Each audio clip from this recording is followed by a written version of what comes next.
నోటితో చిత్రాలు వేసి మనందరిని మురిపిస్తుంది దృశ్య రూపంలో. అదేవిధంగా వేణు హెలెన్ కెల్లర్ గురించి మాట్లాడి మనందరికీ సమాచారాన్ని అందిస్తాడు. ఇద్దరికి గట్టిగా చప్పట్లతో ఆహ్వానం పడుతున్నాం.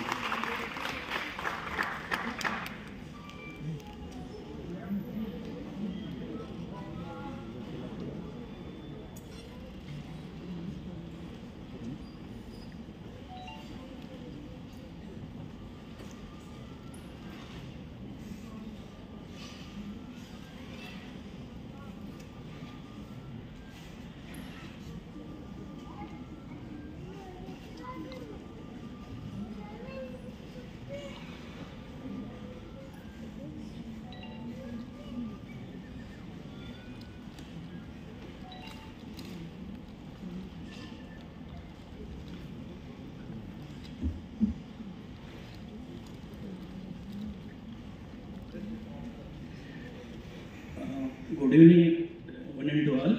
ఈరోజు సభకు వచ్చేసిన మన అతిథులకు మరియు సభను అలంకరించిన మన పెద్దలకు అందరికీ నా హృదయపూర్వక నమస్కారాలు. మనము ఈరోజు జరుపుకుంటున్న వేడుక ఏంటంటే మన హెలెన్ కెల్లర్ గారి birthday. Only Helen Keller birthday మాత్రమే జరుపుకోకుండా ఆమె యొక్క రిలెంట్లెస్ రోల్ మోడల్గా తీసుకోవడానికి, మనం జీవితంలో అడ్డంకులు అధిగమించడానికి, మన యొక్క ఆశయాలను నెరవేర్చుకోవడానికి మాకు వికలాంగులకు ముఖ్యంగా స్ఫూర్తిదాయకం.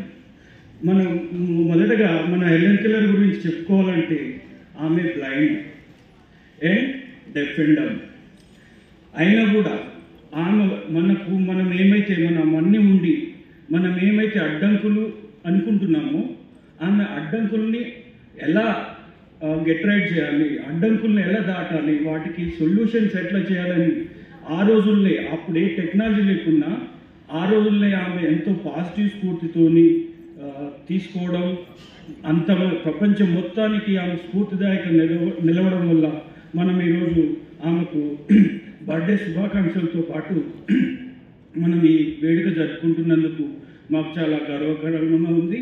అందులో మనం ముఖ్యంగా చెప్పుకోవాలంటే ఆమె జీవితం స్ఫూర్తిదాయకం. మనం కరుణతో ఉండాలి, సంకల్పంతో ఉండాలి. మనం ముఖ్యంగా ప్రతి ఒక్క వికలాంగుడు ఈరోజు సర్వైవ్ అవుతుందంటే ఎంతో గుండె నిబ్బరంతో ఉండాలి. ఎన్నో అబ్స్టాకిల్స్ ఎదుర్కోవాలి, ఎన్నో అవమానాలు ఎదుర్కోవాలి, ఎన్నో బ్యారియర్స్ను మనం తట్టుకోగలగాలి. అలా మన ఒక వారియర్గా ఉండి మన ఒక పాజిటివ్ స్ఫూర్తితో ఉంటే మన వికలాంగులు చాలా ముందుకెళ్తున్నారని ఇంతటితో నా సభను నా యొక్క స్పీచ్ను ముగిస్తున్నాను. నాకు ఇచ్చిన వాయువు టైంకి కృతజ్ఞతలు.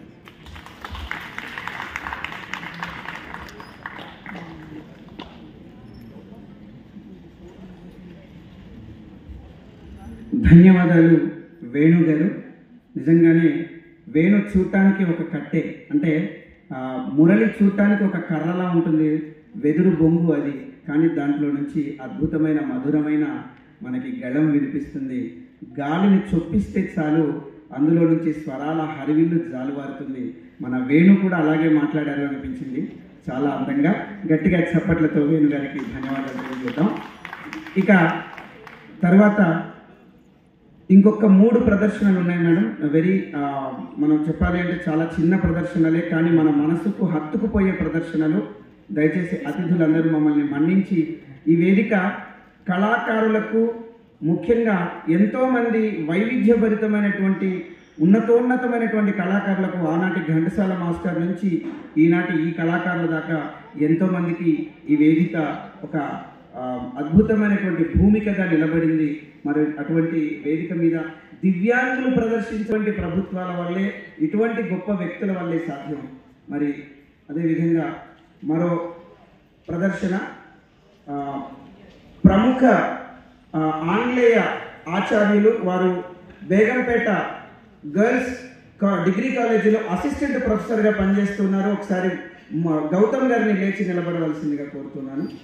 వారికి కూడా చీకటి ఉంటుంది, చీకటి ఉన్న తమ అద్భుతమైనటువంటి మృదంగ నాదంతో అందరినీ కూడా ఆశ్చర్యపరుస్తారు. మరి ఒకరు ప్రముఖ సంగీత విద్వాంసులు వైలెన్, ఇవాళ వైలెన్ నాదాన్ని మనం నిజంగా వింటున్నామా చెప్పండి? వైలెన్ని నేర్చుకోవడానికి కూడా ప్రయత్నించాం. కానీ ఈ వేదిక మీద మీ అందరికీ తెలుసో లేదో, ఒకప్పుడు సత్యవాడ వేణుగోపాల్ లాంటి అద్భుతమైనటువంటి కళాకారులు ఈ వేదికను పునీతం చేశారు. ఇవాళ గోపాలకృష్ణ గారు కూడా, వారికి కూడా కనిపించకపోయినా వైలెన్తో అద్భుతమైనటువంటి స్వర లాలిత్యాన్ని పండించగలరు. ఒకసారి వారికి కూడా వారున్నారా? గోపాలకృష్ణ గారు, అదిగో మీకు కనిపిస్తున్నారు కదా, ఒకసారి గట్టిగా చప్పట్లతో వారికి. వారిద్దరి ద్వారా రాగం, తాళం, పల్లవి అంటూ ఒక అద్భుతమైనటువంటి ప్రదర్శన వారు వైలెన్ మరియు మృదంగంతో మనందరిని మురిపిస్తారు. మీరు ఎంతోమంది సంగీత కళాకారులను చూసి ఉండవచ్చు గాక, విద్వాంసులైన వాళ్ళు ఎన్నో కార్యక్రమాలు ఇచ్చి ఉండవచ్చు గాక, కానీ ఇందాక చెప్పాను నేను, నీళ్ళల్లో చేప చెంగున ఈదడం పెద్ద విషయం కాదు, ఏనుగు గాలిలో ఎగరటమే విషయము అని. మరి ఇవాళ మనం చూస్తున్న ఈ కళాకారులంతా కూడా మనసు నిండా సంకల్ప శక్తితో, అద్భుతమైన స్ఫూర్తి చైతన్యంతో వెలుగుతున్నటువంటి ధీమనులు, అద్భుతమైనటువంటి చైతన్య శక్తితో వెలుగుతున్నటువంటి ప్రగతి తత్పర కాంతి దీప్తులు. వీళ్ళంతా కూడా కళాకారులకు నిజంగా మనం ఏమి ఇవ్వగలం? చిన్న చప్పట్ల తప్ప. ఒకసారి గట్టిగా చప్పట్లతో మనందరం కూడా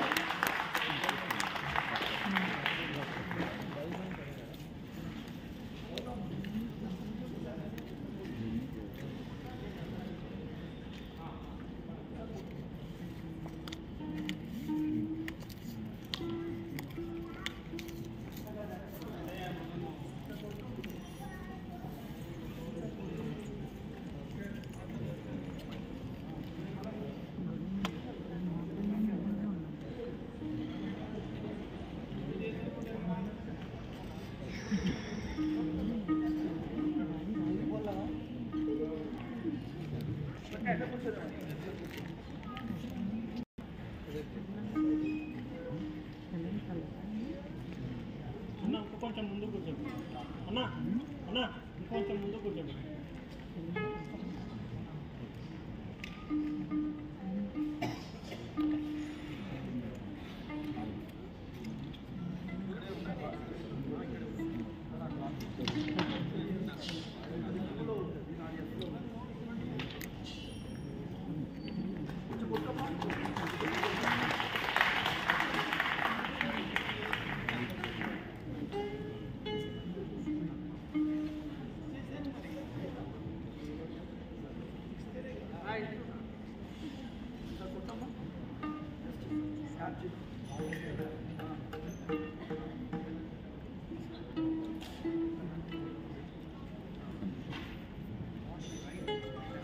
అన్న మైక్ పెట్టండి అక్కడ.